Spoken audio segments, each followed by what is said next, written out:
তুমি ওটা প্রোনাউন্স বা এরকম কিছু দাও।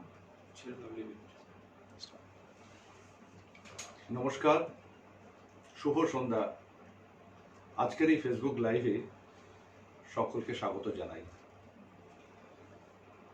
এ বড় সুখের সময় নয়, সত্যি আমরা খুব কষ্টে আছি। আমরা মানে শুধু আমার দেশ নয়, সারা পৃথিবী আজ বড় কষ্টে। আবাল বৃদ্ধ বনিতা এক অদ্ভুত ভয়ের মধ্যে দিয়ে কাটাচ্ছে। আমি কোভিড এবং করোনা সংক্রমণের কথা বলছি, যেটি এই শতাব্দীর অন্যতম ভয়াবহ স্বাস্থ্য সংকট। পরিসংখ্যানে যাব না, কত মানুষ সংক্রমিত, কত মানুষ মৃত, আমি সে পরিসংখ্যানে যাব না, সবাই আপনারা জানেন। শুধু বলবো, যে কোনো মৃত্যুই কষ্টের, যে কোনো মৃত্যুই দুঃখের। অন্যে কষ্ট পেলে আমারও কষ্ট হয়, কিন্তু সেই কষ্টটি যখন বাড়ির ছোট ছোট ছেলে মেয়েদের হয়, তখন সেই কষ্টটি আরো অনেক গুণ বেড়ে যায়। আর ঠিক সেই জন্যেই এনটিএফএন ও সিনার্জির যৌথ প্রয়াসে স্বাস্থ্য বিষয়ক আলোচনা, আজকের অত্যন্ত প্রাসঙ্গিক যে আলোচনা, শিশুদের করোনা ভাইরাস সংক্রমণ ও প্রতিরোধ, এই নিয়ে আজকের অতিথি ডক্টর অচিন্ত সান্যালকে আমি স্বাগত জানাবো। নমস্কার ডক্টর সান্যাল বিশিষ্ট শিশুরোগ বিশেষজ্ঞ। গত 30 বছর ধরে এই প্রফেশনে উনি আছেন। ভারতীয় রেলের অত্যন্ত উচ্চ পদে আসীন, কিন্তু তার সত্ত্বেও, তার অত্যন্ত ব্যস্ততার মধ্যেও আমরা তাকে আমন্ত্রণ জানিয়েছি এনটিএফএন এবং সিনার্জির বিভিন্ন স্বাস্থ্য শিবিরে। তিনি সময় দিয়েছেন, তিনি আমাদের সাথে আছেন। আর ঠিক সেই কারণেই তার সেই সংবেদনশীল মন নিয়ে শিশুদের জন্য যে আলোচনা, সেটা আমরা এগিয়ে নিয়ে যাব ডক্টর সান্যালের সঙ্গে আজকের এই সন্ধ্যায়। আজকের এই সন্ধ্যায় আপনাদের আবার স্বাগত জানাই। এটি অত্যন্ত একটি গুরুত্বপূর্ণ অনুষ্ঠান হতে চলেছে, তার কারণ যেসব পরিবারে ছোট ছোট ছেলেমেয়েরা আছে, তাদের বাবা মারা একটা অদ্ভুত ভয়ের মধ্যে দিয়ে কাটাচ্ছে। এই না আমার ছেলে মেয়ের কিছু হয়ে যায়, এই না আমার শিশুটি সংক্রমিত হয়, সেই সব ভয় কাটানোর জন্যে আজ ডক্টর সান্যাল, তার থেকে আমরা শুনবো। প্রথমেই জানবো ডক্টর সান্যালের থেকে যে এই যে মহামারী বা অতিমারির মধ্যে দিয়ে আমরা যাচ্ছি, আমার শিশুটি এই অতিমারী বা মহামারীতে সংক্রমণের সম্ভাবনা কতটুকু, বা সারা পৃথিবীর পরিসংখ্যান যদি আমরা জানতে চাই, যদি দেখি, তাহলে আপনার থেকে জানবো যে কত সংখ্যক শিশু সংক্রমিত হয়েছে। ধন্যবাদ তাপসদা। শুভ সন্ধ্যা, নমস্কার সমস্ত দর্শককে আমার শুভেচ্ছা, শারদীয়ার শুভেচ্ছা জানাই। করোনা ভাইরাস সম্বন্ধে আপনারা তো অনেক কিছু পরিসংখ্যান দেখেছেন বা শুনেছেন, এবং এই যে ইন্টারনেট এবং বিভিন্ন সোশ্যাল মিডিয়াতে বিভিন্ন রকমের ইনফরমেশন আপনারা দেখছেন প্রতিনিয়ত। And internet is in fact flooded with all the informations, এবং কিছু কিছু ইনফরমেশন আপনাদের কাছে মিসলিডিং লাগতে পারে, বিভ্রান্তিকর লাগতে পারে। তো সেই জন্য আজকে আমরা এসেছি বিশেষ করে শিশুদের করোনা ভাইরাস সংক্রমণ কি করে হয়, কেন হয় এবং তার প্রতিরোধ, সে সম্বন্ধে আমরা আলোচনা করব। এটা যেহেতু ফেসবুক লাইভ, তাই যারা দেখছেন তাদের কাছে আমরা অনুরোধ করব, তাদের যদি কোনো প্রশ্ন থাকে, তাদের মনে যদি কোনো প্রশ্ন থাকে এই করোনা ভাইরাস সংক্রান্ত, তাহলে কিন্তু অবশ্যই আপনারা করতে পারেন। আমি তার যথাসাধ্য উত্তর দেওয়ার চেষ্টা করব। তো তাপসদা যে প্রথম প্রশ্নটা করলেন, সেটা হচ্ছে আমাদের দেশে করোনা ভাইরাস, শিশুদের মধ্যে করোনা ভাইরাস সংক্রমণ কত। তো এটা দেখুন, এইভাবে এখন অবধি সেইভাবে স্ট্যাটিস্টিক্স কিন্তু তৈরি হয়নি, বিশেষ করে শিশুদের ক্ষেত্রে ভারতবর্ষে বিশেষ করে। তো যেটা রিসেন্ট স্টাডি করে দেখা গেছে যে আমাদের দেশে করোনা ভাইরাস সংক্রমণ শিশুদের মধ্যে প্রায় 6 থেকে 7%, অর্থাৎ যতজন করোনা রোগে আক্রান্ত হচ্ছেন তার মধ্যে 6.5 to 7% শিশু এই করোনা রোগে সংক্রমণ হচ্ছে। এবং এটা খুবই সৌভাগ্যের কথা যে এই করোনা রোগের সংক্রমণ শিশুদের মধ্যে বয়স্কদের তুলনায় অনেকটাই কম, এবং এই করোনা রোগের যে ভয়াবহতা যেটা আমরা প্রতিনিয়ত প্রায়ই দেখছি বড়দের মধ্যে বা বিশেষ করে বয়স্ক মানুষদের মধ্যে হচ্ছে, শিশুদের মধ্যে এই করোনা রোগের ভয়াবহতা অনেকটাই কম। খুব ভালো সংবাদ আপনি শোনালেন। এটা অত্যন্ত ভালো খবর যে সব বাবা মায়ের কাছে যে শিশুদের সংক্রমণের সংখ্যা বয়স্কদের তুলনায় অনেকখানি কম, যেটা আমরা এক্ষুনি শুনলাম। আমরা আশপাশে একটু চোখ মেললেই দেখতে পাই যে তেমন কিন্তু শিশুদের সংক্রমণের সংখ্যা খুব একটা আমরা শুনি না। তবুও এই যে আপনার থেকে জানলাম যে অনেক অনেক কম, আমরা ধারণা ছিল না এত কম। তো এই যে শিশুদের সংক্রমণ এত কম, তো এর কি কোনো বিশেষ কারণ আছে? হ্যাঁ, এটা একটা প্রাসঙ্গিক প্রশ্ন। তাপসদা খুব ভালো প্রশ্ন করেছেন। শিশুদের এই যে সংক্রমণ কম হচ্ছে এবং কেন কম হচ্ছে, অনেকের মনেই প্রশ্ন আসতে পারে। তো এর উত্তরে কয়েকটা কথা আমি বলতে চাই। সেটা হচ্ছে, 1 নম্বর, শিশুরা কিন্তু সেই যে লকডাউন শুরু হয়েছিল গত মার্চ মাস থেকে, তারপরে থেকে কিন্তু শিশুরা বাড়িতেই আবদ্ধ আছে। বেশিরভাগ শিশু, এবং বেশিরভাগ কেন, প্রায় সব শিশুই বাড়িতে আছে, তাদের স্কুল এখনো খোলেনি। সুতরাং তাদের মধ্যে যে এক্সপোজারটা কিন্তু অনেক কম, বাইরে তারা বেরোচ্ছে না, সুতরাং বাইরের এক্সপোজারটা অনেক কম হচ্ছে, সেটা একটা কারণ হিসাবে বলা হয়। 2 নম্বর যেটা বলা হয়, শিশুদের মধ্যে একটা ইমিউনিটি, মানে ছোট শিশু, বিশেষ করে 5 বছরের নিচে যে শিশু, তাদের মধ্যে একটা ইমিউনিটি তৈরি হয়ে থাকে, যাকে বলি আমরা ইনেট ইমিউনিটি। এবং এই ইনেট ইমিউনিটিটা কেন তৈরি হয়, যে প্রত্যেক শিশুকেই আমরা আজকাল বিভিন্ন রকমের টিকা দেওয়া হয়, বা মা বাবারা তাদের বাচ্চাদের বিভিন্ন রকমের টিকা দেন।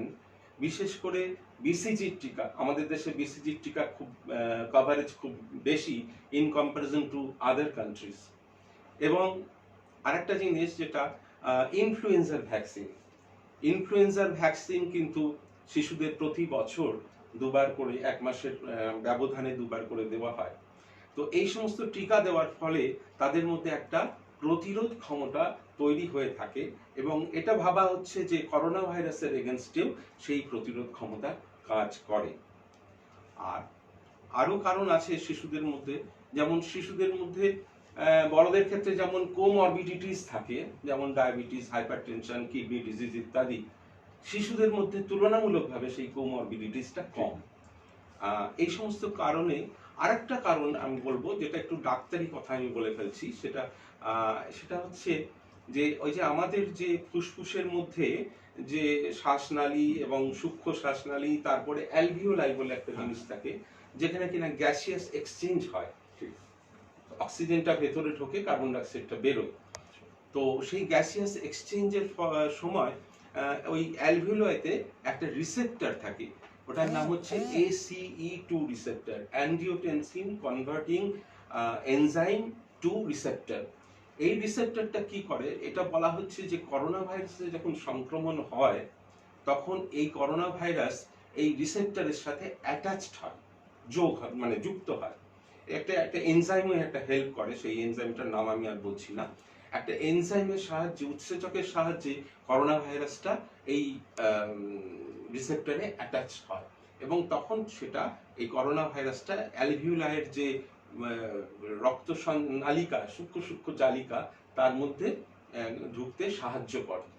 শিশুদের ক্ষেত্রে দেখা গেছে যে এই করোনা ACE2 রিসেপ্টরের যে এক্সপ্রেশন, মানে সোজা কথায় বলতে গেলে এর যে কোয়ান্টিটি কম আছে শিশুদের মধ্যে, এবং তার ফলে দেখা যাচ্ছে যে করোনা ভাইরাস খুব সহজেই এই ACE2 রিসেপ্টর কম থাকাতে অ্যালভিওলাই বা ব্লাড স্ট্রিমের মধ্যে ঢুকতে পারছে না। এটা একটা হাইপোথিসিস, ভাবা হচ্ছে, এটার কোনো বিশেষ অথেন্টিসিটি এখনো পাওয়া যায়নি, তবে একটা হাইপোথিসিস হিসাবে এটা ভাবা হচ্ছে যে শিশুদের এই কারণে হয়তো ওয়ান অফ দ্য কজেস যে করোনা ভাইরাসের সংক্রমণ কম হচ্ছে। এটা তো খুব ভালো খবর। তবে একটা জিনিস আপনার থেকে শুনলাম, সেটা খুব ভালো লাগলো যে আহ, উম, আমরা বাবা মা হিসেবে শুধু আমাদের শিশুদের, আমাদের ছোটদের বেশি ভালোবাসি না।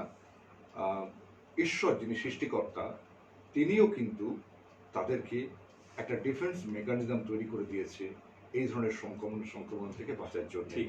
আহ, এই প্রসঙ্গে একটা জিনিস জানতে ইচ্ছা করছে, আপনি যে ভ্যাকসিনেশনের কথা বললেন, এই ভ্যাকসিনেশনে আজকাল লকডাউন শুরু হওয়ার পর থেকেই আমরা দেখেছি অনেক বাবা মারই, যাদের যেসব বাচ্চাদের ভ্যাকসিনেশন ডিউ আছে, তারা সেগুলো যেতে ভয় পাচ্ছেন, যেতেন না। অনেকের অনেক ইমিউনাইজেশন ভ্যাকসিনেশন ডিউ হয়ে গেছে। তো আপনার কি মনে হয় এর তো একটা এফেক্ট পড়তে পারে, বা এখন নতুন করে কি এদের কি এগুলো শুরু করা উচিত? নিশ্চয়ই, নিশ্চয়ই। প্রথম যখন লকডাউন শুরু হয়েছিল মার্চ মাস থেকে, তখন কিন্তু প্রথম 1 মাস 1.5 মাস আমরা ডাক্তারবাবুরা অনেক জায়গাতে, বেশিরভাগ ক্ষেত্রেই, যে ক্লিনিক বন্ধ রাখতে হয়েছিল বা ভ্যাকসিনেশন বন্ধ রাখতে হয়েছিল। তো যখন আনলক শুরু হয়, এবং এটা আনলক বোধহয় 4 চলছে, আনলক 4 চলছে, সুতরাং যখন আনলক শুরু হয় তখন থেকেই আমরা কিন্তু ভ্যাকসিনেশন স্টার্ট করে দিয়েছি ইমিউনাইজেশন ক্লিনিকে। তো এই যে ভ্যাকসিনেশনগুলো যদি ডিলেড হয়ে যায় শিশুদের ক্ষেত্রে, তাহলে কিন্তু এর ফল আবার উল্টো হতে পারে, বিপরীত হতে পারে। কারণ যেগুলো ভ্যাকসিন প্রিভেন্টেবল ডিজিজ আছে, সেগুলো কিন্তু শিশুদেরকে আমরা বেশি সাসেপ্টেবল করে দিচ্ছি সেই ভ্যাকসিন প্রিভেন্টেবল ডিজিজের ইয়েতে। সেই জন্যে আমার মনে হয় যে যেগুলো রুটিন যে ভ্যাকসিনেশন, সেগুলো কিন্তু প্রত্যেক শিশুকেই সময় মতো দিয়ে নেওয়া উচিত। হতে পারে 1-1.5 মাস হয়তো দেরি হয়ে গেছে লকডাউনের কারণে, কিন্তু আমার মনে হয় প্রত্যেক মা বাবাকেই তাদের এই ব্যাপারটা, এই ভ্যাকসিনের ব্যাপারটা কিন্তু একটু নজর দিয়ে, এবং শিশুদেরকে নিয়মিত যে ভ্যাকসিনগুলো দেওয়া দরকার, বা যে ভ্যাকসিনগুলো ডিউ হয়ে আছে, সেগুলো কিন্তু এখন দিয়ে নেওয়া দরকার। যাক, এটা খুব ভালো খবর শুনলাম যে অনেক বাবা মাই হয়তো জানতে চাইবেন যে আমার ছেলের বা আমার বাচ্চাটির তো ভ্যাকসিনেশন দেরি হয়ে গেছে, তাতে কোনো ক্ষতি হতে পারে কিনা। আমরা জানলাম যে সেটা এখনো সম্ভব। যতটুকু দেরি হয়েছে খুব বেশি দেরি নয়, আপনারা আবার শুরু করুন ভ্যাকসিনেশনটা। বাচ্চাদের ইমিউনাইজেশন খুব দরকার, যেটা আমরা জানলাম ডক্টর সান্যাল থেকে। এবারে একটা অত্যন্ত প্রাসঙ্গিক একটা প্রশ্ন আপনাকে করতে ইচ্ছা করছে যে আমরা জানি যে কতগুলো লক্ষণ বড়দের, যে এই লক্ষণগুলো হলে আমরা বুঝতে পারবো যে করোনা সংক্রমিত হয়েছে। তো শিশুদের ক্ষেত্রে এমন কিছু বিশেষ লক্ষণ কি আমাদের দেখতে হবে, নজর রাখতে হবে যে আমার শিশুটি সংক্রমিত হয়েছে কিনা, হ্যাঁ, বা কোন কোন লক্ষণ আমরা দেখব? তো এটা খুব এসেনশিয়ালি দ্য সেম জিনিস, যেটা বড়দের ক্ষেত্রেও দেখা যায়, এবং শিশুদের মধ্যেও সেই প্রায় একই লক্ষণ সমস্ত আমরা দেখি। যেমন শিশুদের মধ্যে প্রথম যেটা কমন সিমটম, সেটা হচ্ছে জ্বর, তারপরে একটা শুকনো কাশি, ড্রাই কাফ, সোর থ্রোট, তারপরে গায়ে ব্যথা, মায়ালজিয়া যাকে বলে, গা হাত পায়ে ব্যথা। একটু বড় বাচ্চারা হয়তো কমপ্লেন করতে পারে গা হাত পায়ে ব্যথা, মাথার যন্ত্রণা। তারপরে একটু সিভিয়ার যদি হয়ে যায়, বা মডারেট কেস যেগুলো আমরা বলি, মডারেট টু সিভিয়ার কেস, তাতে দেখা যাচ্ছে যে ডায়রিয়া, জ্বর এবং ডায়রিয়া নিয়ে প্রেজেন্ট করতে পারে শিশু, ভমিটিং নিয়ে প্রেজেন্ট করতে পারে, যার সাথে সামান্য জ্বর থাকলো কি থাকলো না, জ্বর হয়তো একদিন হয়েছিল, তারপরে সেরে গেল, কিন্তু তারপরে লুজ মোশন শুরু হলো, ইত্যাদি ইত্যাদি। এই সমস্ত। হ্যাঁ, আর একটা খুব লক্ষণ যেটা, শ্বাসকষ্ট। শিশুদের খেয়াল রাখতে হবে যে নিঃশ্বাস প্রশ্বাসে কোনো কষ্ট হচ্ছে কিনা, রেসপিরেটরি ডিস্ট্রেস হচ্ছে কিনা, সেটাও একটা কিন্তু খুব গুরুত্বপূর্ণ লক্ষণ। এইটা। তাহলে দেখলাম যে কতগুলো, যেগুলো আপনি লক্ষণগুলো বললেন, অনেকগুলো লক্ষণই বড়দের সঙ্গে, বয়স্ক মানুষের সঙ্গে মিলছে, কিন্তু বোধহয় শিশুদের ক্ষেত্রে একটু বেশি সচেতন থাকা দরকার। যেহেতু তারা অনেকে বলতে পারে না একদম তাই, তাদের সমস্যাগুলো, বাবা আমাদের অনেক বেশি সচেতন থাকতে হবে। তো এই প্রসঙ্গে একটি জিনিস আমার মনে হলো যে আমরা দেখছি যে মার্চ মাস থেকে স্কুলগুলো সব বন্ধ আছে, বাচ্চারা ঘরের মধ্যে আছে, বাচ্চারা বাইরে আসছে না, বাবা মারা তাদের বাইরে বেরোতে দিচ্ছে না। তাহলে যদি বাইরে না যায়, তাহলে তাদের সংক্রমণটা ছড়াচ্ছে কিভাবে? হ্যাঁ, এটা একটা খুব প্রাসঙ্গিক, পার্টিনেন্ট কোশ্চেন, যেটা আমি বলি যে শিশুদের সংক্রমণ কি করে হচ্ছে। তো আমরা একটা ফ্যামিলিতে তো শুধু শিশুরা থাকছে না, তারা বাবা মা থাকছে, তাদের হয়তো গ্র্যান্ড প্যারেন্টস যারা তারা থাকছেন তারা।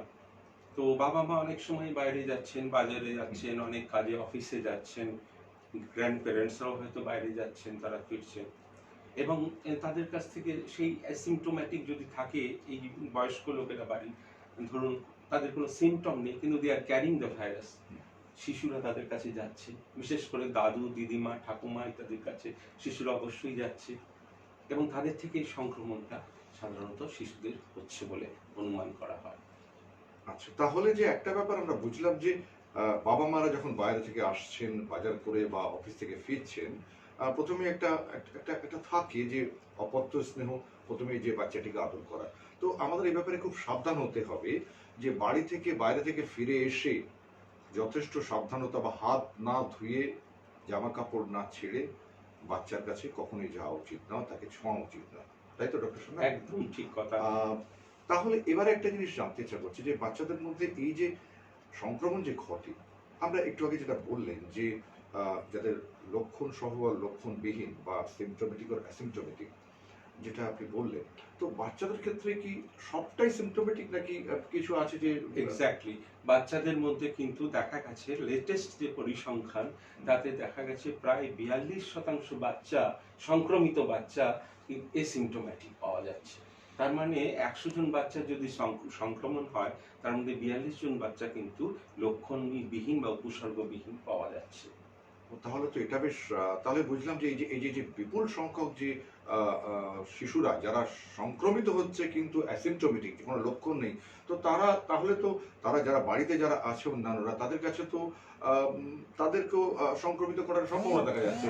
তাহলে সেই অর্থেই তো বলা যেতে পারে যে এই শিশুদেরকে আমরা সুপার স্প্রেডার বলতে পারি, যেটা একটা কথা বলা হয়। হ্যাঁ, তো তার কারণে এরা যে কোনো বাড়ির বড়দের কাছে অনায়াসে পৌঁছে যাচ্ছে, তারা আদর করছেন, তো সেখান থেকে তারা সংক্রমিত একদম করার সম্ভাবনা। একদম হতে পারে। এই বিষয়ে আমি একটা কথা বলি তাপসদা, যে এই শিশুদের মধ্যে যে এসিমটোম্যাটিক যারা থাকছে, তারা তো তাদের বিশেষ করে বাড়ির বয়স্কদের কাছে, দাদু দিদিমা ঠাকুমা ঠাকুরদার কাছে যাচ্ছে শিশুরা, এবং those people are more at risk for severe disease, যে বয়স্কদের মধ্যে যে এই শিশুর এই রোগের যে সিভিয়ারিটি, সেটা বাড়ার চান্স খুবই বেশি।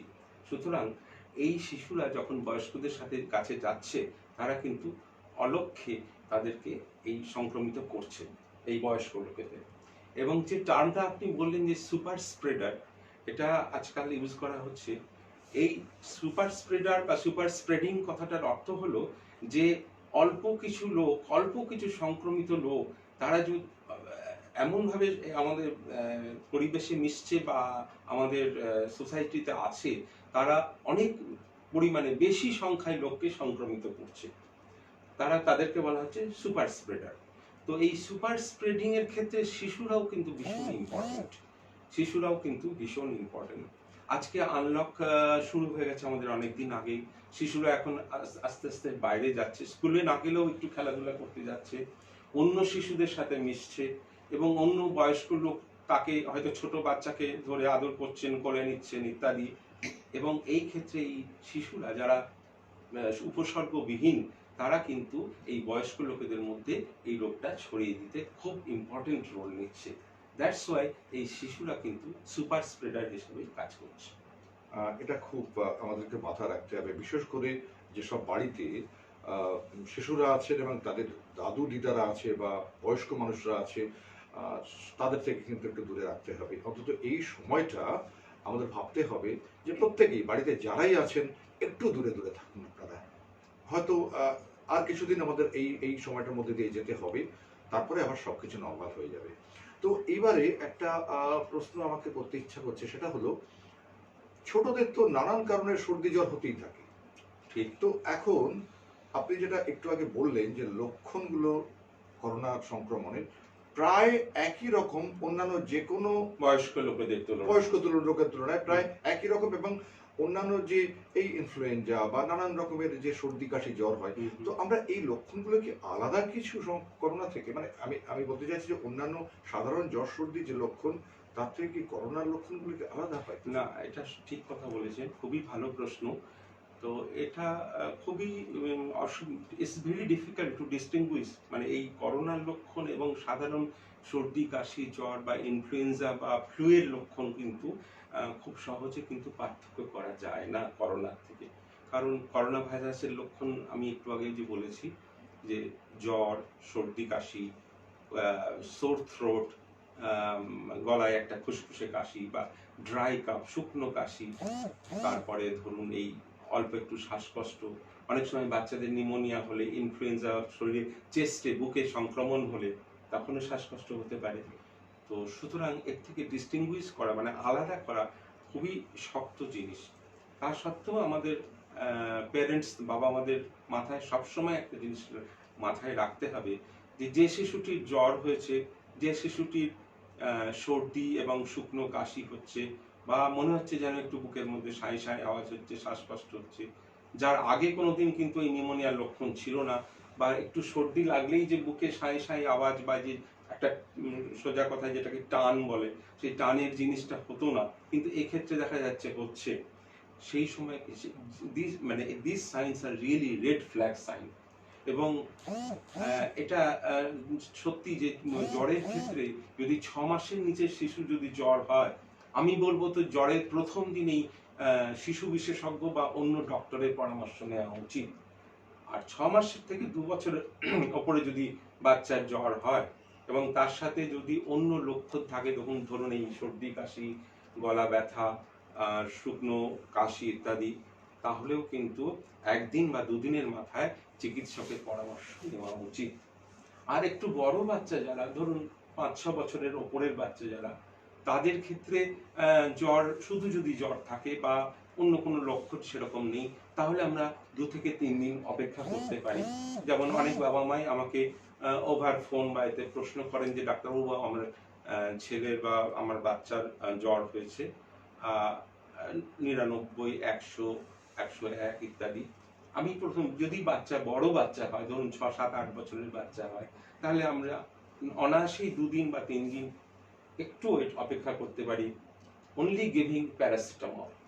Paracetamol is the only drug to be given initially. Paracetamol ছাড়া আর কিছু ওষুধ দেওয়ার কথা আমরা একেবারেই অ্যাডভাইস করি না, যদি শুধু জ্বর থাকে। আর জ্বরের সাথে যদি সর্দি কাশি বা অন্যান্য উপসর্গ থাকে, তাহলে বড় বাচ্চাদের ক্ষেত্রেও আমরা বলবো 2 থেকে 3 দিনের মাথায় অবশ্যই ডক্টরের পরামর্শ নিন এবং সেই অনুযায়ী আপনারা চিকিৎসা করান।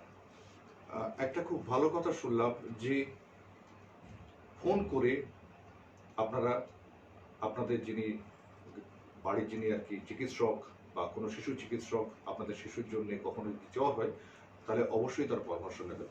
শুধু ফোন তখন কেন, আপনারা এখনো যদি কারোর মনে হয়, যারা দেখছেন, যারা যেসব শিশুর বাবা মারা দেখছেন, তারা লিখুন, তাদের কোনো প্রশ্ন থাকলে সেই প্রশ্ন আমরা ডক্টর সান্যালের কাছে পৌঁছে দেব, আর আপনারা উত্তর পেয়ে যাবেন। ইতিমধ্যে অনেক প্রশ্নের উত্তর পেয়ে গেছেন আমি আশা করি, তবু আপনারা লিখবেন নিশ্চয়ই। একটু বলি তাপসদা, ফোন ছাড়াও আজকাল তো ভিডিও কনসালটেশন হচ্ছে, তো এটাও অনেক আমাদের ডাক্তারবাবুরা ভিডিও কনসালটেশন করছেন। তবে বাচ্চাদের ক্ষেত্রে বেশিরভাগ সময় দেখা যাচ্ছে ভিডিও কনসালটেশনের থেকেও ইন পার্সন কনসালটেশনটা অনেক সময় জরুরি হয়, কারণ বাচ্চাদের কতগুলি লক্ষণ যেগুলো কিন্তু ভিডিওতে দেখে সবসময় বোঝা যায় না। সুতরাং আপনারা ভিডিও কনসালটেশনও করতে পারেন, অনেক ডক্টরবাবু করছেন। তো সেই ব্যাপারে আমি বলছি যে যেমন ফোনেও যেমনি কথা বলতে পারেন, তেমনি ভিডিওতেও আপনারা ডক্টরবাবুর সাথে কনসাল্ট করতে পারেন। তাহলে আমরা জানলাম যে শুধু ফোন কেন, ভিডিওতে আপনারা কনসাল্ট করতে পারেন, প্রয়োজন হলে অবশ্যই ডাক্তারের কাছে যাবেন। আপনার শিশুর জীবন অত্যন্ত মূল্যবান আমাদের সবার কাছে। এই প্রসঙ্গে জানাই যে যখন আমরা 6 মাসের শিশুর কথা এলো, তখন একটা প্রশ্ন আমার মাথায় হচ্ছে যে 6 মাস পর্যন্ত শিশু তো অনেক সময় মাতৃদুগ্ধের উপরে নির্ভরশীল হয়ে থাকে। তো সেখানে যদি কখনো মা যদি সংক্রমিত হয়, তা সে সিমটোমেটিক হোক বা অ্যাসিমটোমেটিক হোক, সেই সংক্রমণ কি মাতৃদুগ্ধের সাথে কি শিশুর মধ্যে সংক্রমিত পৌঁছতে পারে? না, একদমই না। এখনো অবধি যা এভিডেন্স পাওয়া গেছে, তাতে দেখা গেছে যে ব্রেস্ট মিল্কের থ্রু দিয়ে কিন্তু করোনা ভাইরাস সংক্রমিত হয় না। সেই জন্য আমরা যখনই ধরুন একটা করোনা ভাইরাস অ্যাফেক্টেড মাদার একটা শিশুর জন্ম দিল, বা তার সংক্রমণ আপনি যেটা বললেন সিমটোম্যাটিক বা অ্যাসিমটোম্যাটিক দুটোই হতে পারে, পরে হয়তো জানা গেল যে মাদার ওয়াজ করোনা পজিটিভ, তো এই দুটো ক্ষেত্রেই কিন্তু দেখা গেছে যে শিশুদের মাতৃদুগ্ধ পান করানো যেতে পারে, মানে বলা হচ্ছে। এবং এটাও বলা হচ্ছে যে মাকে ঠিকমতো প্রিকশন নিতে হবে, ঠিকমতো মাস্ক পরতে হবে, হ্যান্ড ওয়াশ ইত্যাদি করতে হবে, করে মা যদি মাতৃদুগ্ধ পান করাতে চান বা পান করানোর মতো অবস্থাতে থাকেন, তাহলে কিন্তু মাতৃদুগ্ধ মানে শিশুকে ব্রেস্ট ফিডিং করানো যেতে পারে, অবশ্যই পারে। এটি প্রকৃতির এক অদ্ভুত লীলা যে মাতৃদুগ্ধ কখনো বিফলে যায় না, তা কখনো অপবিত্র হতে পারে না। তার যেমনই হোক না কেন, মা সংক্রমণ হোক আর না হোক, সেটি সব সময় শুদ্ধ বিশুদ্ধই থাকে। খুব ভালো একটি তথ্য জানলাম আপনার থেকে। আর একটু পিছিয়ে যাই। আচ্ছা, ধরুন যারা যেসব মায়েরা সন্তান সম্ভবা, তো তাদের কি গর্ভের সন্তানের মায়ের সংক্রমণ কি গর্ভের সন্তানে কি সংক্রমিত করতে পারে? হ্যাঁ, এটা খুবই গুরুত্বপূর্ণ প্রশ্ন। এটা এখন অব্দি যা এভিডেন্স পাওয়া গেছে, যা তথ্য পাওয়া গেছে, যা রিসার্চ চলছে, এখন অব্দি যেটা জানা গেছে যে মায়ের থেকে শিশুর মধ্যে কিন্তু করোনা ভাইরাস ইনফেকশন যেতে পারে না। Till now it is documented কি শিশুদের মধ্যে করোনা ভাইরাস ইনফেকশন যায়নি মায়ের থেকে। সুতরাং আমরা খুবই আশাবাদী যে সমস্ত pregnant mother they are giving birth to their child, তাদের মধ্যে করোনা সংক্রমণ শিশুদের মধ্যে হওয়ার চান্স নেই। তবে আমাদের কিন্তু সতর্ক থাকতে হবে। সেই জন্য আমাদের শিশুর জন্মের 24 ঘন্টা বাদে এবং 48 ঘন্টা বাদে দুবার করোনার টেস্ট করে নেওয়া হচ্ছে, যাতে করে শিশুটি করোনা পজিটিভ কিনা সেটা দেখার জন্য। তো এখন অবধি যা এভিডেন্স, যা তথ্য পাওয়া গেছে, তাতে করে কোনো নবজাত শিশু কিন্তু এখন অবধি মানে করোনা অ্যাফেক্টেড মাদার থেকে নবজাত শিশুর সংক্রমণ যে পাওয়া গেছে তার প্রমাণ মেলেনি। এটি অত্যন্ত সৌভাগ্যের কথা যে মায়ের থেকে কখনো সন্তান কোনো রোগ ট্রান্সমিটেড হয় না, সেটা খুবই সৌভাগ্যের কথা। আচ্ছা, এই যে ইনকিউবেশন পিরিয়ড বলে একটি কথা আছে, তো আমরা জানি যে কখনো 2 থেকে 14 দিন এবং তার একটা মিডিয়ানও আছে একটা, তো সেটা 5 থেকে 6 দিন ধরা হয়, এটা সাধারণত বলা হয়। তো আমার শিশুটি যদি কোনো সংক্রমিত মানুষের সংস্পর্শে আসে এবং আমি যদি জানতে পারি যে পরে যদি জানতে পারি যে সেই মানুষটি সংক্রমিত, যার সংস্পর্শে আমার শিশুটি এসেছিল বা আমার ছোট বাচ্চাটি এসেছিল, তো তাহলে আমার এই ইনকিউবেশন পিরিয়ডটা আমরা কত কি ধরতে পারি বাচ্চাদের মধ্যে, শিশুদের মধ্যে ইনকিউবেশন পিরিয়ড? বড়দের মধ্যে যেরকম ইনকিউবেশন পিরিয়ড আছে, যে পিরিয়ডটা ধরা হয় বা বলা হয়, শিশুদের মধ্যে প্রায় সেরকমই 2 থেকে 14 দিন ইনকিউবেশন পিরিয়ড ধরা হয়। একটা মিডিয়ান হচ্ছে 5 to 7 ডেজ, 5 থেকে 7 দিন একটা অ্যাভারেজ ইনকিউবেশন পিরিয়ড। তো কোনো শিশু যদি পরে জানা যায় যে করোনা সংক্রমিত কোনো ব্যক্তির সংস্পর্শে এসেছিল, তাহলে কিন্তু দেখতে হবে শিশুর কোনো লক্ষণ আছে কিনা। যদি লক্ষণ বিন্দুমাত্র অল্প মাত্রায় যদি কোনো লক্ষণ থাকে, তাহলে কিন্তু করোনার টেস্ট করিয়ে নেওয়া উচিত শিশুদের ক্ষেত্রেও। এবং সেই শিশু বাড়ির আর যাদের সংস্পর্শে এসেছে তাদেরও করোনার টেস্ট করিয়ে নেওয়া উচিত বলে আমার মনে হয়। এবং সেই অনুযায়ী টেস্ট যদি পজিটিভ হয় তাহলে সেই অনুযায়ী ব্যবস্থা করতে হবে, যদি নেগেটিভ হয় তাহলে দ্যাটস ওকে। আমরা চাইবো না কোনো শিশু সংক্রমিত হোক কোনো সংক্রমিত মানুষের থেকে, কিন্তু তবু সব সংক্রমণ তো এড়ানো সম্ভব হয় না। একটু আগেই একেবারে আলোচনার প্রথমেই যেটা জেনেছিলাম যে সারা পৃথিবী জুড়ে প্রায় 6% শিশু সংক্রমণের নিরিখে শিশুরা সংক্রমিত। তো এই যে সংক্রমিত হচ্ছে সবটাই অ্যাসিমটোমেটিক নয়, কিছু কিছু নিশ্চয়ই সিমটোমেটিক এবং কিছু কিছু ক্রিটিক্যালও হচ্ছে। তো আমার জানতে ইচ্ছা করছে যে এই শিশুদের ক্ষেত্রে ক্রিটিক্যাল ফেজ কিভাবে হওয়া সম্ভব এবং কিভাবে সেখান থেকে তাদেরকে আমরা সুস্থ করে তুলতে পারি? এক্স্যাক্টলি। তো এই যে ক্রিটিক্যাল বা সিভিয়ার করোনা ডিজিজ চিলড্রেনে যেটা হচ্ছে খুবই কম সংখ্যায় হচ্ছে আমি বলবো। আমি যেটা বলি যে 0.5 to 1% কেসে ক্রিটিক্যাল হচ্ছে, বাকি অলমোস্ট 95-96% কেস শিশুদের ক্ষেত্রে করোনা আপনি থেকেই ঠিক হয়ে যাচ্ছে, খুব মাইল্ড কেস হিসাবে হচ্ছে, বা মডারেট কেস হিসাবে হয়তো 5 to 6% মডারেট কেস হচ্ছে। কিন্তু যে সিভিয়ার কেসের কথা আপনি সিভিয়ারিটির কথা আপনি বললেন, সেটা কিন্তু 1%-এর বেশি কিন্তু এখনো অবধি পাওয়া যায়নি। এবং এই সিভিয়ারিটি কি করে হয়, কি হচ্ছে শিশুদের মধ্যে, যেটা আজকাল আপনারা অনেকেই শুনেছেন একটা কন্ডিশন যেটাকে বলে multi system inflammatory syndrome in children. Multi system inflammatory syndrome in children, MISC, right. তো এতে কি হচ্ছে, এটা একটা extreme severe disease in children, related to corona ভাবা হচ্ছে, রিলেটেড টু করোনা ভাইরাস আর করোনা ভাইরাস ডিজিজ। এতে কি হচ্ছে, শিশুদের বিশেষ করে একটু বেশি বয়স 5 বছরের বেশি বয়সের শিশুদের মধ্যে এই রোগের এই সিভিয়ারিটিটা বেশি পাওয়া যাচ্ছে। সেটা হচ্ছে কি না, হাই ফিভার, খুব জ্বরের মাত্রা অনেকটা বেড়ে যাচ্ছে, হেডেক ডেভেলপ করছে, চোখ লাল হয়ে যাচ্ছে বা কনজাংটাইভাল কন্ডিশন বলে যাকে বলে, চোখ লাল হয়ে যাচ্ছে, এবং vomiting, severe loose motion, pain abdomen, পেটে ব্যথা হচ্ছে, তারপরে ধরুন আরো কতগুলো নিউরোলজিক্যাল সিমটমস ডেভেলপ করতে পারে।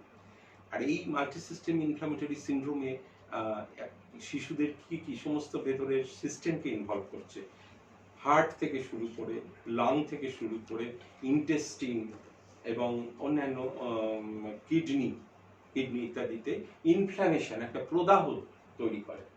এই প্রদাহ কি করে হচ্ছে, সেটাও এক কথায় বলা যেতে পারে যে এটা হাইপার ইমিউন স্টেট। এই যে শিশুদের শরীরের মধ্যে যে ইমিউনিটি, যেমন বড়দের ক্ষেত্রে আপনারা শুনেছেন একটা শব্দ সাইটোকাইন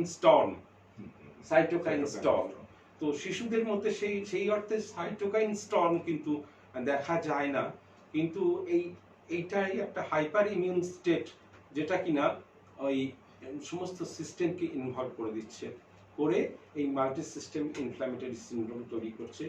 এবং সেই সমস্ত শিশুদের সমস্ত কার্ডিয়াক সিস্টেম থেকে শুরু করে লাং, ইন্টেস্টিন ইত্যাদি সমস্ত সিস্টেমকে ইনভলভ করছে এবং খুব সিভিয়ারিটির পর্যায়ে পৌঁছে যাচ্ছে।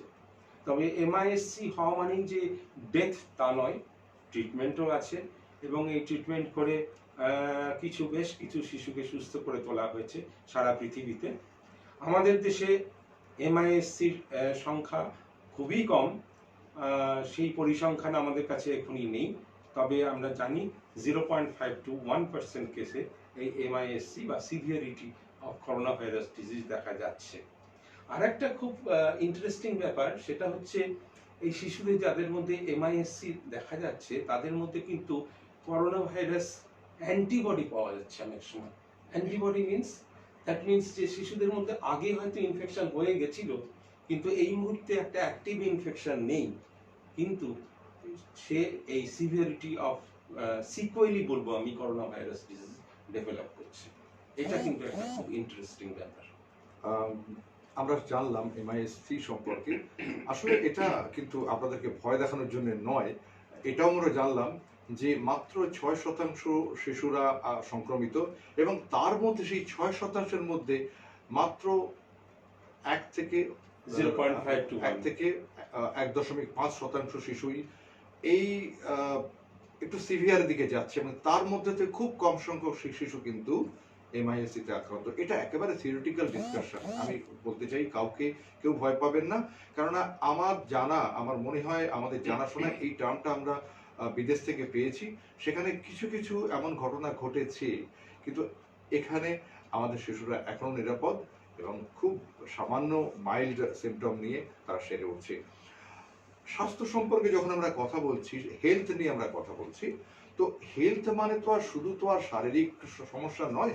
হেলথ কথাটা আপনারা যেভাবে ব্যাখ্যা করেন, হেলথ মানে হচ্ছে ফিজিক্যাল হেলথ, মেন্টাল হেলথ, এবং social Social wellbeing, well-being, right. এই তিনটে কথা যখন আসছে WHO definition, WHO ডেফিনেশনে যেটা বলছে, তো আমরা শুধু তো ফিজিক্যালের কথা ভাবলে চলবে না। গত এই 7-8 মাস ধরে বাচ্চারা একটা অদ্ভুত একটা সময়ের মধ্যে দিয়ে কাটাচ্ছে। স্কুল নেই, বাইরে খেলা নেই, তারা একেবারেই ঘরের মধ্যে বন্দি, বাবা মা বাইরে বেরোতে দিচ্ছে না, কোনো বন্ধুর সঙ্গে দেখা নেই, আত্মীয় স্বজনদের সঙ্গে দেখা নেই, কোথাও বেড়াতে যাওয়ার নেই। তো সেখান থেকে তাদের মনের উপর নিশ্চয়ই একটা প্রভাব পড়ছে। Definitely. তো এইটাই আমি জানতে চাইবো যে কি ধরনের প্রভাব, কি ধরনের প্রভাব এর পড়তে পারে। কারণ আপনি একজন শিশু বিশেষজ্ঞ, সেটা শুধু তাদের তো আর শুধু শারীরিক চিকিৎসা করেন না, মানসিক চিকিৎসাও তার একটা অন্যতম অঙ্গ। আপনি একটু বলবেন। হ্যাঁ, তো এই যে লকডাউন পিরিয়ড চলেছিল, এখন অবশ্য লকডাউন নেই, কিন্তু স্কুল কিন্তু বন্ধ। শিশুরা তাদের বন্ধুদের সাথে খেলাধুলা ঠিকমতো করতে পারছে না। স্কুলে গিয়ে যে স্কুলের যে ব্যাপারটা, ডেইলি রুটিন, সেটা তো টোটালি ডিসরাপ্টেড হয়ে আছে। স্কুল কবে যাবে শিশুরা সেটাও কোনো ঠিক নেই, ইত্যাদি। এই সমস্ত সমস্যাগুলো কিন্তু শিশুদের মনে একটা বিরাট প্রভাব ফেলে। শিশুদের মানসিক, সামাজিক এবং ফিজিক্যাল সব কিছু ব্যাপারেই কিন্তু শিশুদের মনে এটা একটা বিশাল প্রভাব পড়ে। যেমন ধরুন, শিশুরা তো বাড়িতে বন্দি হয়ে আছে, তারা অনলাইন, হয়তো বড় বাচ্চারা অনলাইন ক্লাস করছে, কিন্তু একদম ছোট বাচ্চা যারা, তাদের হয়তো অনলাইন ক্লাসের তাদের করছে না। তো সেই ব্যাপারে শিশুরা বাড়ির মধ্যে একা বন্দি হয়ে আছে, এবং যারা বয়স্ক শিশুদের যে বাবা মা, দাদু দিদা এবং আদার গ্র্যান্ড প্যারেন্টস যারা, তারা আবার অন্য বাড়িতে গিয়ে থাকছে যাতে শিশুদের থেকে সংক্রমণ না হয়, বা অন্য জায়গায় গিয়ে থাকছে। তো তারা গ্র্যান্ড প্যারেন্টসকে দেখতে পাচ্ছে না, এবং শিশুদের কাছে আপনি জানেন নিশ্চয়ই দাদু দিদিমা বাবা মা ঠাকুমার কত গুরুত্ব বেশি। তো তারা যেতে পারছে না। তো সেই জন্য শিশুদের মনে একটা বিশেষ করে সাইকোলজিক্যাল এফেক্ট একটা ডেফিনেটলি হচ্ছে। এবং কি সাইকোলজিক্যাল এফেক্ট হচ্ছে, অনেক সময় দেখা যাচ্ছে লং কন্টিনিউড এই যে বাড়িতে বসে থাকা, তার ফলে তাদের মধ্যে একটা নৈরাশ্য, বড় শিশুদের ক্ষেত্রে ডেফিনেটলি একটা হতাশা ডেভেলপ করছে, একটা বোর্ডেম ডেভেলপ করছে। কিছু শিশু যে বাড়িতে থাকার ফলে অনেক সময় ইরিটেবল, বিরক্তিবোধ প্রচন্ড বেড়ে যাচ্ছে, তাদের মধ্যে অ্যাঙ্গার বেড়ে যাচ্ছে, তারা অনেক সময় গ্রাম্পি, মানে একদম একগুঁয়ে টাইপের হয়ে যাচ্ছে। এই ধরনের প্রভাব কিন্তু শিশুদের মধ্যে আসছে। তো এটার থেকে আমাদের ডেফিনেটলি বাবা মায়েদের ভাবতে হবে কি করে কি করা উচিত এইগুলোর থেকে শিশুদেরকে বার করে আনার জন্য। খুব ভালো শুনলাম আপনার বক্তব্যের ব্যাপারে। আমরা একটি প্রশ্ন নেব, যারা দর্শক যারা আছেন সেখান থেকে একটি প্রশ্ন এসছে।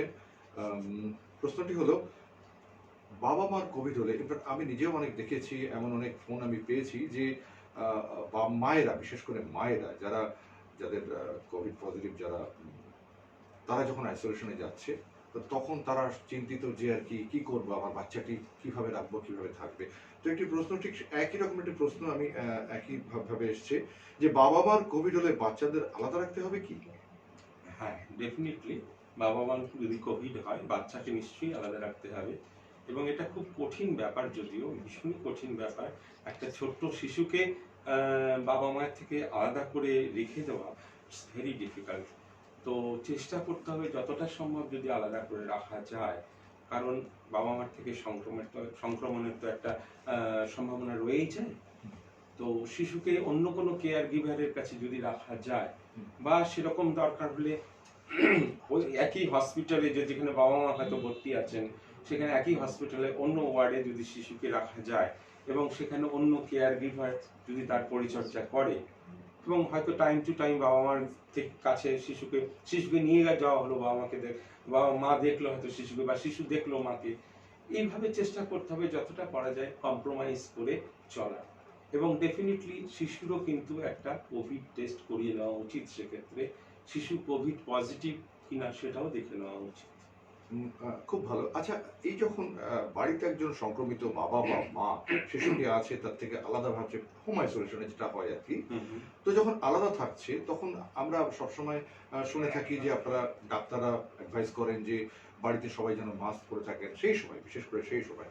তো তো একটা প্রশ্ন আসছে, সেই শিশুদেরও কি সেই সময় মাস্কের ব্যবহার করা উচিত? কারণ আমাদের মনে একটা ভয় থাকে যে শিশুদের মাস্ক ব্যবহার করলে তাদের হয়তো অসুবিধা হতে পারে। তো আপনার থেকে জানবো আমি যে শিশুদের জন্য মাস্কের হ্যাঁ, ব্যবহারের কি কি সুবিধা বা অসুবিধা বা করা উচিত কিনা? এইটা এইটা একটা গুরুত্বপূর্ণ প্রশ্ন। অনেক বাবা মাই এই প্রশ্নটা আমাদেরকে করেন। তো সেটা হচ্ছে শিশুদের মাস্ক পরা উচিত কিনা এবং মাস্ক পরলে কত বয়স থেকে মাস্ক পরা উচিত। তো যেটা কনসেনসাস মানে অ্যাডভাইজারি বলা বলা যেতে পারে যে 2 বছরের নিচে শিশুদের কিন্তু মাস্ক পরার প্রয়োজন নেই। You need not they need not wear mask up to 2 years of age. 2 বছরের ওপরের বাচ্চার ডেফিনেটলি মাস্ক পরা উচিত, বিশেষ করে সে যখন একটু বাইরে যাচ্ছে বা ডক্টরের চেম্বারে যাচ্ছে কনসালটেশনের জন্য। 2 বছরের আমরা বলি যে 2 বছরের উপরে শিশুদের মাস্ক পরাটাই উচিত, কিন্তু 2 বছরের নিচে শিশু যারা আছে তাদের ক্ষেত্রে মাস্ক পরানোটা আমরা অ্যাডভাইস করি না, কারণ সেক্ষেত্রে অনেক সময় দেখা যায় বিপরীত ফল অনেক সময় হতে পারে, শিশুরা অনেক সময় নিঃশ্বাস নিতে অসুবিধা হতে পারে বা অনেক রকম কমপ্লিকেশন ডেভেলপ করতে পারে।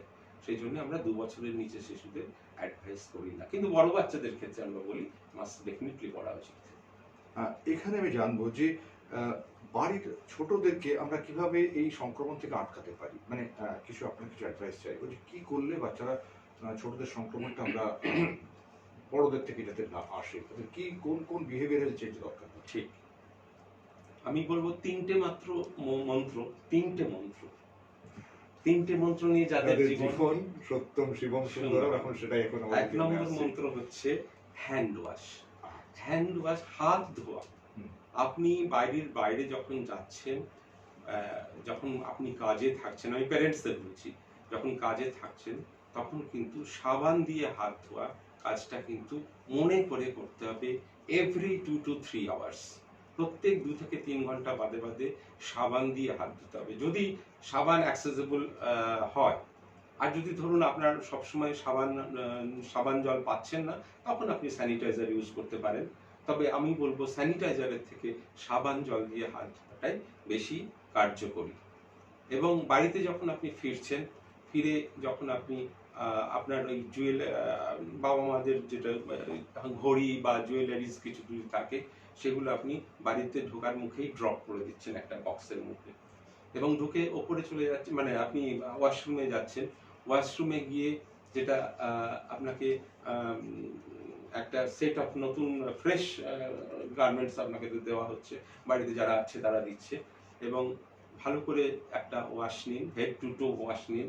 ওয়াশ নিয়ে এই ফ্রেশ আপনি জামা কাপড় পরে তারপরে বেরিয়ে এসে আপনি শিশুর কাছে যাবেন। 2 নম্বর মন্ত্র হচ্ছে, যেটা আপনারা সবাই জানেন, ফিজিক্যাল ডিস্ট্যান্সিং। আপনি যখন বাইরে যাচ্ছেন, কাজে যান, অফিসে যান বা বাইরে অন্য যে কোনো জায়গায় যান, অ্যাটলিস্ট 6 ফিট ডিস্টেন্স আপনাকে মেনটেন করতেই হবে, 6 ফুট ডিস্টেন্স আপনাকে মেনটেন করতেই হবে।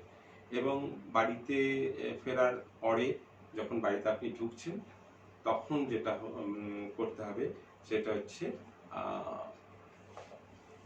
স্যানিটাইজার ইউজ, যেটা প্রপার হাত ধোয়া, স্যানিটাইজেশন ইত্যাদি এগুলো করতে হবে। এই প্রসঙ্গে আমার একটা ছোট্ট জিনিস মনে হলো যে দেখা যায় যে বাবা বা মা যখন অফিস থেকে ফিরছেন, মোবাইলটা রাখলেই প্রথমেই বাচ্চাটি সেই মোবাইলটা নিয়ে, কেননা সে জানে যে ওই মোবাইলটিতে সে খেলতে পারে বা অন্য কোনো কার্টুন দেখতে পারে।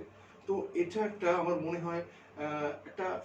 হয় না একটা পোটেনশিয়াল থ্রেট, এই যে বাইরে থেকে বাবা বা মা মোবাইলটা নিয়ে আসছে, রাখছে টেবিলে, বাচ্চাটি যে সেটা ধরছে, সে ব্যাপারে বাবা মাদের কিভাবে? ডেফিনেটলি এটাও একটা পটেনশিয়াল থ্রেট। এই যে ফোমাইটস আমরা বলি, ফোমাইটস থেকেও একটা সংক্রমণের সম্ভাবনা থাকে। যেহেতু ধরুন আপনি মোবাইল সারাদিন ইউজ করছেন, কোনো কারণে হয়তো এই ড্রপলেটসগুলো, যেগুলো এই ছোট ছোট সূক্ষ্ম জলীয় বাষ্পের মতো, যেটা চোখে দেখা যায় না, মানুষ হাঁচি কাশি ইত্যাদির সাথে পড়ে, সেটা হয়তো মোবাইলের উপরে পড়লো, বা কোনো জায়গায় ড্রপলেটসগুলো পড়ে আছে, আপনি সেখানে হাত দিলেন, সেই হাতে আবার মোবাইলটা ধরলেন, তাহলে মোবাইলে সংক্রমণটা হলো, ড্রপলেটসগুলো থাকলো। যেটা আমার উপদেশ বা অ্যাডভাইস বলুন, সেটা হচ্ছে বাড়িতে এসেই কিন্তু মোবাইলটিকে আপনি ওয়াশরুমে নিয়ে গিয়ে ওটাকে ভালো করে স্যানিটাইজ করতে হবে। স্যানিটাইজেশন আপনি এমনি যে কোনো অ্যালকোহল বেস ওয়াইপার বা দিয়ে। ওয়াইপস দিয়ে আপনি সেটাকে স্যানিটাইজ করে ভালো করে ড্রাই করে তারপরে মোবাইলটা আপনাকে রাখতে হবে। তো তাহলে আপনারা কিন্তু এই ফোমাইট যেটা বলা হয় যে টাচ থেকে যেটা হয় সেটা কিন্তু মূলত বাড়ির চাবি বা পেন বা মোবাইল এগুলো থেকে কিন্তু সাবধান রাখতে হবে ছোট শিশুদের। আমরা একটি প্রশ্ন পেয়েছি, আরেকটি প্রশ্ন দর্শকদের থেকে। আহ, দুর্ভাগ্যবশত কোনো শিশু যদি কোভিড আক্রান্ত হয়, সেখান থেকে যদি যদি তার কখনো কোনো সিমটমও থাকে, সেখান থেকে সেরে ওঠার পরে সেই বাচ্চার কি অন্য কোনো রোগে আক্রান্ত হওয়ার সম্ভাবনা বেড়ে যায়? হ্যাঁ, ডেফিনেটলি কিছুটা তো সম্ভাবনা থাকে, কিছুটা তো সম্ভাবনা বেড়ে যায়। কারণ কোভিড আক্রান্ত রোগীদের ক্ষেত্রে দেখা গেছে যে শরীরের প্রতিরোধ ক্ষমতা কিন্তু অনেকটাই কমে যায়, এবং এই প্রতিরোধ ক্ষমতা কমার কতদিন যে তার যে ইমিউনিটি, এই যে প্রতিরোধ ক্ষমতা থাকবে সেটা কিন্তু এখনই বলা যায় না। সুতরাং প্রত্যেকটি বাচ্চাকে কোভিড থেকে সেরে যাওয়ার পরে খুবই সাবধানে রাখতে হবে। বিভিন্ন রকমের ইনফেকশন, যেমন ধরুন ব্যাকটেরিয়াল ইনফেকশন বা আদার ভাইরাল ইনফেকশন, সেগুলো কিন্তু হওয়ার চান্স কিছুটা হলেও বেড়ে যায়। সুতরাং আপনি আপনার ডাক্তারবাবুর পরামর্শ নিয়ে এই শিশুকে কিভাবে রাখবেন, এবং আদার্স কোনো ভ্যাকসিন যদি দেওয়া বাকি থাকে তাহলে কিন্তু অবশ্যই সেই টিকাগুলো বা ভ্যাকসিনগুলো দিয়ে নেবেন। এইটাই আমার বলার উদ্দেশ্য। আহ, এই এই প্রসঙ্গে আমার একটা কথা মনে হলো। আচ্ছা, এই একটা একটা একটা কথা আমরা প্রায় শুনি যে যাদের কোমরবিডিটি আছে বা বিভিন্ন রোগে যারা আক্রান্ত, তার সে হার্টের রোগ বা প্রেশার বা সুগার, সেই সেই সেই রোগগুলোতে যারা আক্রান্ত, তো তাদের কোভিডের সিভিয়ারিটি হওয়ার সম্ভাবনা, সংক্রমণ হলে সিভিয়ারিটি হওয়ার সম্ভাবনা বেশি। তো এমন তো অনেক বাচ্চাই আছে, শিশুরা আছে যারা জন্মগত কিছু ত্রুটি নিয়ে তারা জন্মাচ্ছে, বা পরবর্তীকালে যেমন তাদের হয়তো হাঁপানি রোগ হচ্ছে, বা তেমনি করে যারা কিছু কনজেনিটাল ডিজিজে যারা ভুগছে, তো তাদের ক্ষেত্রে কি বেশি সাবধান হওয়া দরকার বাবা মাকে? একদমই তাই, একদমই তাই। যে সমস্ত শিশুদের আপনি বললেন যারা কতগুলো কোমরবিডিটিস, যেমন বড়দের ক্ষেত্রে থাকে, শিশুদের ক্ষেত্রেও কম কোমরবিডিটিস থাকে কিন্তু কম থাকে। যেমন কি কি কোমরবিডিটিস সাধারণত দেখা যায়, তার মধ্যে একটা হলো যেমন শিশুদের মধ্যে অনেক সময় ডায়াবেটিস থাকে, একটু বড় শিশুদের মধ্যে, যেটা টাইপ 1 ডায়াবেটিস বলে, জুভেনাইল ডায়াবেটিস। তো সেই ডায়াবেটিস যদি থাকে, তারপরে জন্য কিডনি ডিজিজ যদি থাকে, ধরুন কিডনি ফেলিওর বলুন, নেফ্রোটিক সিনড্রোম একটা রোগ আছে কিডনির রোগ, সে সমস্ত রোগ যদি থাকে, তারপরে ধরুন কতগুলো রক্তের রোগ আছে, যেমন হিমোগ্লোবিনোপ্যাথিস বলে, যেমন থ্যালাসেমিয়া বলুন, বা রক্তের ক্যান্সার কতগুলো, যেমন লিউকিমিয়া। তারপরে ধরুন কতগুলো ইমিউনোসাপ্রেসড স্টেট, যে সমস্ত শিশুর ধরুন ক্যান্সারের ট্রিটমেন্ট চলছে, তাদের অ্যান্টি ক্যান্সার ড্রাগ চলছে, তাদের ইমিউনিটি তো একদম সাপ্রেসড হয়ে থাকে। তো এই সমস্ত শিশুদের ক্ষেত্রে কিন্তু এই সংক্রমণের রিস্ক, যদি সংক্রমণ হয়, তার সিভিয়ারিটি কিন্তু অনেকটাই বেশি হওয়ার সম্ভাবনা থাকে। সুতরাং এই সমস্ত শিশুদের ক্ষেত্রে আমাদের একটা বিশেষ সতর্ক থাকতে হবে। শিশুদের যদি কোনো রকম সংক্রমণ হয় তাদেরকে খুব ওয়াচে রাখতে হবে, এবং তাদের আমি যে আগে বলেছি যে রেড ফ্ল্যাগ সাইন, যেগুলো সিভিয়ার করোনা ডিজিজ ইন চিলড্রেনে রেড ফ্ল্যাগ সাইন, অর্থাৎ high fever, dry cough, respiratory distress মানে শ্বাসকষ্ট হওয়া, গায়ে র্যাশ বেরোনো, আমি এর আগে মেনশন করিনি, এই যে মাল্টিসিস্টেম ইনফ্লামেটরি সিনড্রোমের আর একটা লক্ষণ হচ্ছে গায়ে এক ধরনের র্যাশ বেরোয়, লাল লাল লাল লাল র্যাশ বেরোয়। তো এই ধরনের র্যাশ যদি বেরোয়, তো এই ধরনের রেড ফ্ল্যাগ সাইনগুলো যদি দেখা যায়, তাহলে কিন্তু অবশ্যই সঙ্গে সঙ্গে ডক্টরের পরামর্শ নেওয়া উচিত এবং তাকে হসপিটালাইজ করা উচিত। আমরা শুনলাম, আমরা আমরা প্রায় শেষ পর্যায়ে চলে এসেছি, কিন্তু শেষ পর্যায়ে যে সকলের মনের যে প্রশ্নটি আছে সেটি হলো, সুমনের গানে সুমনের গানেই বলতে পারি তোমাকে চাই তোমাকে চাই, বা নচিকেতার গানে তুমি আসবে বলেই যে আমরা যে গানটা জানি, তো তেমনি ভাবেই সবাই অধীর আগ্রহে অপেক্ষা করছে কবে সে আসবে, কবে সে আসবে, অর্থাৎ ভ্যাকসিন। এই করোনা ভ্যাকসিনের জন্য যে অধীর আগ্রহে অপেক্ষা করা, এর দিন কবে শেষ হবে আপনার থেকে জানবো। এটা এই মানে এই সময়ের একটা মিলিয়ন ডলার কোশ্চেন যে কবে আসবে ভ্যাকসিন। তো এটা তো নির্দিষ্ট করে সত্যিই বলা যায় না যে আগামী বছরের প্রথমেই আসবে, না মাঝামাঝি আসবে, না আরও 1 বছর লেগে যাবে। তবে হ্যাঁ, একটা প্রেডিকশন তো ডেফিনেটলি আছে। তো আমাদের দেশে এখন তার আগে একটু বলি যে করোনা ভাইরাস ভ্যাকসিন, কোনো একটা ভ্যাকসিন তৈরি করতে গেলে কতগুলো ফেজের মধ্যে দিয়ে যায় ট্রায়ালগুলো, ফেজ 1, ফেজ 2, ফেজ 3। তো আমাদের দেশে মানে সারা পৃথিবীতে 240 রকমের প্রায় করোনা ভাইরাস ভ্যাকসিনের প্রক্রিয়া চলছে, তৈরির প্রক্রিয়া চলছে 240 রকমের। তার মধ্যে 42টি ভ্যাকসিন আর কি স্টেজ 2 পর্যায়ে তাদের ট্রায়াল চলছে। এবং আর আমাদের ভারতবর্ষে প্রায় 9টি ভ্যাকসিনের ট্রায়াল চলছে। তার মধ্যে একটি ভ্যাকসিন তো আপনারা জানেন যে অক্সফোর্ড বিশ্ববিদ্যালয়ের যে কোভ্যাক্সিন, যে অন্য একটা ওষুধ কোম্পানি অ্যাস্ট্রাজেনেকার একসাথে কোলাবোরেশনে ওই ভ্যাকসিনটা ট্রায়াল চলছে। এবং আরেকটি ভ্যাকসিন যেটা আজকেই আপনারা দেখেছেন হয়তো আজকের সংবাদপত্রে, যে রাশিয়াতে যে যে ভ্যাকসিন তৈরি করা হচ্ছে, দ্যাট ইজ হ্যাঁ ওই একটা রাশিয়ার যে স্পুটনিক, রাইট, স্পুটনিক 5 এটা কিন্তু রাশিয়ার আমাদের ইন্ডিয়াতেও স্টেজ 3 ট্রায়ালের, ফেজ 3 ট্রায়ালের জন্য পারমিশন পেয়েছে এবং ফেজ 3 ট্রায়াল হয়তো আজ 2 দিনের মধ্যেই শুরু হয়ে যাবে। সুতরাং এই সমস্ত যে প্রসিডিংসগুলো সেগুলো দেখে আমরা এটা বলতেই পারি যে আগামী বছরের প্রথমে না হলেও মাঝামাঝি নাগাদ, মিডল অফ 2021 আমরা হয়তো একটা কার্যকরী ভ্যাকসিন পেতে চলেছি। এটা খুবই আশার কথা যে এই ট্রায়ালগুলো খুব সাফল্যের সাথে চলছে এবং আমরা হয়তো আগামী বছর মাঝামাঝি একটা ভ্যাকসিন পেতে চলেছি। আমরা জানলাম যে আরো একটু অপেক্ষা করতে হবেই, এবং যতদিন না সে আসছে ততদিন কিন্তু আমাদের এই সাবধানগুলো যে ডাক্তারবাবু যেটা শোনালেন, ডক্টর সান্যাল যেগুলো শোনালেন সেগুলো কিন্তু আমাদের মেনে চলতে হবে। এবং আমার শেষ প্রশ্ন, সামনে পুজো, সবাই অধীর আগ্রহে মায়ের আসার অপেক্ষা আছে এবং একটা উদ্দীপনা আছে, সবাই বাইরে বেরোবে, অনেক মানুষ একসঙ্গে হবে, বাবা মারা উদ্বিগ্ন, তাদের ছেলেমেয়েরা বাইরে বেরোতে চাইবে, তাদের নিয়ে বেরোতে হবে। সব কিছু নিয়ে আমার মনে একটা প্রশ্ন এসেছে। তো সবকিছু নিয়ে এই যে উদ্বেগ, একটি বোধহয় প্রশ্ন আমাদের দর্শকদের থেকে আমরা পেয়েছি। আমরা শেষ প্রশ্নে যাওয়ার আগে প্রশ্নটি আমরা করে নেব, জেনে নেব।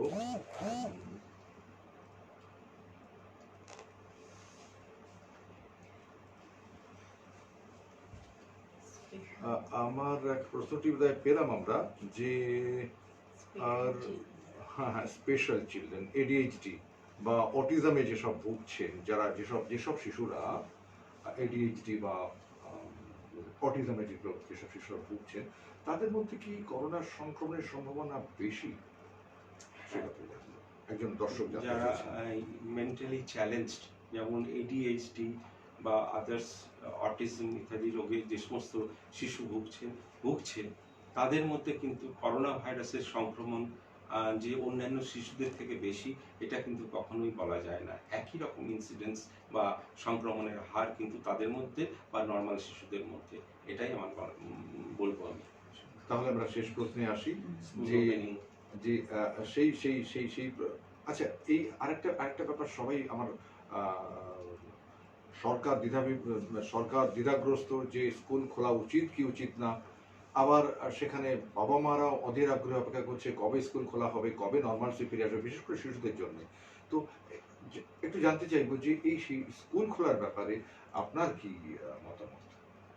হ্যাঁ, গত মার্চ থেকে স্কুল বন্ধ আছে, যদিও ভারত সরকার আমাদের সেন্ট্রাল গভর্নমেন্ট বলেছেন যে উঁচু ক্লাসের মানে গত 15ই অক্টোবর থেকে স্কুল খোলার অনুমতি দেওয়া হয়েছে, কিন্তু সেটা একটু উঁচু ক্লাসের জন্য, ক্লাস 9 বা তার উপরের ক্লাসের জন্য। কিন্তু একদম ছোট শিশুদের জন্য স্কুল ওপেনিং কিন্তু এখন স্কুল ওপেন করা হয়নি, এবং আগামী দিনে কবে ওপেন করা হবে সেটা একটা অনিশ্চয়তা ডেফিনেটলি আছে। তবে স্কুল ওপেন করতে গেলে যে কতগুলো কন্ডিশনস যেগুলো বলা হচ্ছে, 1 নম্বর তার মধ্যে হচ্ছে যে শিশুদের মধ্যে বা এমনিতে সংক্রমণের হার 5%-এর নিচে থাকতে হবে প্রিসিডিং 2 উইকসে। মানে আপনি যেদিন স্কুল ওপেনিং করতে চাইছেন তার আগের 2 সপ্তাহে কিন্তু সারা ডিস্ট্রিক্টে, মানে আপনার যে যে অঞ্চলে আপনি আছেন সেই ডিস্ট্রিক্টের সংক্রমণের হার কিন্তু ডিক্রিজিং অর্ডারে থাকতে হবে, যে সংক্রমণের হার ক্রমশই কমের দিকে থাকতে হবে। এটা একটা পয়েন্ট। 2 নম্বর পয়েন্ট হচ্ছে স্কুল ওপেনিং ব্যাপারটা কিন্তু লোকাল অথরিটির উপরে ছেড়ে দিতে হবে এবং তারা খুব কশাসলি, খুব সাবধানতার সাথে স্কুল ওপেনিং এর ব্যাপারটা ভাববে। ইটস নট দ্যাট যে আমার মনে হলো আজকে থেকে স্কুল ওপেন করে দিলাম, সেটা করলে কিন্তু বিপদ হয়ে যেতে পারে। কারণ এই শিশুরা ছোট ছোট শিশুরা স্কুলে যখন যাবে তারা কিন্তু এই ফিজিক্যাল ডিস্ট্যান্সিং বা প্রপার ইউজ অফ মাস্ক ইত্যাদি সেগুলো ঠিকমতো তারা মানবে না বা মানা সম্ভব নয়। তো সেক্ষেত্রে আগে থাকতে একটা প্রিপারেশন নিয়ে খুব ভালো করে তৈরি করে তারপরে কিন্তু এই স্কুল ওপেনিং এর ব্যাপারটা ভাবতে হবে। নিশ্চয়ই সরকার ভাববেন যথারীতি। আপনি যেগুলো শোনালেন, যেগুলো বললেন, নিশ্চয়ই সে কথা নিশ্চয়ই সরকার ভাবছে কত তাড়াতাড়ি স্কুল খোলা যায়। আমরা চাইবো আপনার থেকে একটা ওয়ান লাইনার, মানে অভিভাবকদের জন্য একটা ওয়ান লাইনার, কি কি তাদের করা উচিত সামনের পুজোর মাথায় রেখে বা বাচ্চাদের, ছোটদের বা শিশুদের স্বাস্থ্যের কথা থেকে। হ্যাঁ, সবশেষে আমি অভিভাবকদের একটা কথাই বলবো যে আপনারা প্যানিকড হবেন না, ডোন্ট প্যানিক, সতর্ক থাকুন। প্রত্যেককেই বলছি আমি, নট অনলি অভিভাবক, সমস্ত দর্শকদেরই বলছি যে আপনারা সতর্ক থাকবেন এবং ওই যে 3টে ব্যাপার একটা বললাম আমি, mask, physical distancing and what is that, হ্যাঁ, hand wash, mask, physical distancing and proper hand wash, এই 3টে কিন্তু আপনারা সঠিকভাবে মেনে চলবেন, খুব স্ট্রিক্টলি মেনে চলবেন। এবং পুজোতে আপনারা যারা বয়স্করা আছেন তাদের আমি অনুরোধ করব আপনারা বেশি বাইরে যাবেন না দয়া করে। এবং শিশুদের ক্ষেত্রেও যেটা আছে সেটা হচ্ছে আপনারা ছোট শিশুদের নিয়ে ভিড়ের মধ্যে প্যান্ডেলে একদমই যাবেন না, যদিও যান ভিড় এড়িয়ে যাবেন, দূরে থাকবেন এবং প্রপার মাস্ক এবং ফিজিক্যাল ডিস্টেন্সিং মেনটেন করবেন। অনেক ধন্যবাদ ডক্টর সান্যাল। ধন্যবাদ। আপনাকে অনেক অনেক ধন্যবাদ। অনেক কিছু আমরা জানলাম, নতুন কিছু। মা আসছেন, আমাদের একটাই প্রার্থনা যাতে তার আশীর্বাদে এই বিপদ থেকে আমরা মুক্ত হই। তিনি যেন অসুর নয়, এবার করোনাসুরকেই যেন বধ করে সারা পৃথিবীকে যেন স্বস্তির নিঃশ্বাস পেতে সাহায্য করে। আমি এই মুহূর্তে আমি একটু বলি, আমাদের তাপসদা, মিস্টার তাপস অধিকারী আমাদের সবার প্রিয়, তো তাপসদা কিন্তু খুব ভালো গান করেন। গান আমরা অনেকবার শুনেছি এবং আমাদের খুবই ভালো লাগে। তো আমি তাপসদাকে অনুরোধ করব এই মুহূর্তে একটুখানি যদি গান আপনি শোনান। এটা আসলে আজকের আসরটা ছিল স্বাস্থ্য সম্পর্কিত এবং সেখানে ডক্টর অচিন্ত সান্যাল তিনিও কিন্তু খুব ভালো আবৃত্তি করেন এবং গান করেন। তো আমার যখন অনুরোধ এসছে তখন আমি চাইবো যে ঠিক আছে, আমি উনি যখন আমাকে বলেছেন আমি আদেশ হিসেবেই নেব। তো আমি ছোট্ট একটু একটা গান আমি করব, কিন্তু আমি চাইবো যে অচিন্তদাও আমার সঙ্গে গলা মেলাবেন। আমরা একসাথে মায়ের উদ্দেশ্যে একটি গান করব একটি, এবং সেটা আমাদের সকলেই প্রার্থনা সঙ্গীত হিসেবে এবার আমরা নেব এটাকে। আমি চাইবো অবশ্যই আপনি আমার সঙ্গে গলা। আরে আপনি এই গানটা জানি না, আপনি করুন না প্লিজ। জাগো তুমি জাগো, জাগো দুর্গা, জাগো দশ প্রণধারিণী, অভয়া শক্তি বল প্রদায়িনী তুমি জাগো, জাগো তুমি জাগো, প্রণমী বরদা অজরায় অতুলা, প্রণমী বরদা অজরায় অতুলা, বহু বলধারিণী রিপুদল বারিণী জাগো মা, শরণময়ী চণ্ডিকা শঙ্করী জাগো, জাগো মা। জাগো সুর বিনাশিনী, তুমি জাগো, জাগো দুর্গা, জাগো দশ প্রহরণ ধারিণী। অভয়া শক্তি বল প্রদায়িনী, তুমি জাগো, জাগো, তুমি জাগো।